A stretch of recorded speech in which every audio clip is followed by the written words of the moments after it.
ասում են էլի ավտորիտար։ 98 թվականին իմ հիմնական մրցակիցը եղել է Կարեն Դեմիրճյանը։ Ինչ էր աշխատում Կարեն Դեմիրճյանը, հիշում եք։ Ինքը եղել է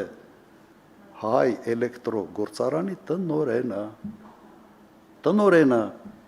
իր տղան Ստեփան Դեմիրճյանը եղել է պետական սեփականություն հանդիսացող Մարս գործարանի տնօրենը։ Կարեն Դեմիրճյանի շտաբի կեսը եղել են այսպես կոչված այն ժամանակ այդ տերմինաբանությունը կար կարմիր տնօրեններ, այսինքն նախկին սովետական ժամանակ այդ գործարանների տարբեր տնօրենները, որոնց մեծ մասը սեփականաշնորհել են այդ գործարանները վաուչերներով 93, 4, 5 թվականներին։ Չէ, ավելի ուշ մի քիչ։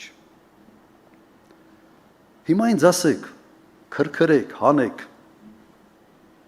քանի հարկային դեսանտ է իջեցվել Հայ էլեկտրոյում կամ Մարս գործարանում,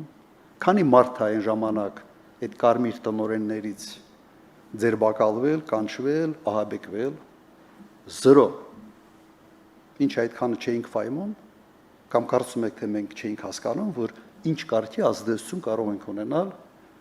օրինակ, գործարանի տնօրենի վրա, որը վաուչերներով, օրինակ, սեփականաշնորհել է գործարան։ Չենք արել։ Եվ ընտրություններից հետո Ստեփան Դեմիրճյանը շարունակում էր աշխատել պետական սեփականություն հանդիսացող գործարանում։ Ստեղ մեկը Մոսկվայից եկել է մի բան ասել է Շմիածյանը, մի անգամից կալանավորվել է, որ ստեղ հետ կապ չունի Սամվել Կարապետյանը, բայց ես ձեզ շատ կոնկրետ օրինակներ եմ բերում։ Սև ու սպիտակի չի բաժանվել, մենք որպես իշխանություն չենք բաժանել երկիրը սև ու սպիտակի։ Իսկ հիմա ինչ է, դու եթե ինչ-որ մի բան չես ընդունում, վերջ, թշնամի ես, կամ ռուսի շպիոն ես, կամ մեկ ուրիշի շպիոն ես, կամ ընդհանրապես սև ես։